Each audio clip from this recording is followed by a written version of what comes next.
was something that I had been exposed to throughout my youth, and it was just a normal thing in the neighborhood that I grew up in, and so after doing all of that and peddling drugs and being involved in all of this, I had a couple of stints with the police, and that involved me going into juvenile facilities or whatever, and but ultimately, this dreaded night that caused this case to happen. I was selling drugs, and I was selling drugs out this motel on the north side of Dallas. Another guy that I was familiar with, we was also in business together. So this particular night, I went out to a nightclub with a friend of mine.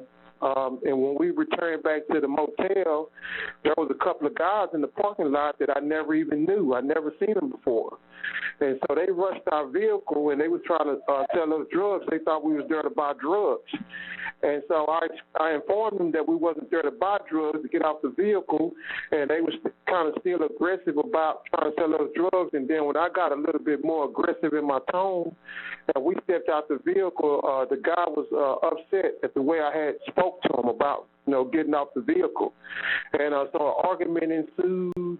The guy took his shirt off trying to fight me and all type of crap, and the guy that was with him all of this is in my court records, by the way. Mm-hmm. The guy that was with him ended up testifying at my trial to some of this stuff, and so the guy that was with him was trying to, hold him back and tell him, to leave it alone, and, he kept on, and he was persistent about it, and at that time I kind of felt like he was serious, and this is a dangerous area on the north side of Dallas, and this motel has contributed to multiple people being murdered or killed or whatever. And so finally, after he had overpowered this guy, after like 2 or 3 minutes of going back and forth, and we trying to, go to the motel room that we was assigned to, the guy, overpowered his friend. He rushed on me, and I pulled my handgun that I had on me, and I shot him once. And sadly, he died from that gunshot wound.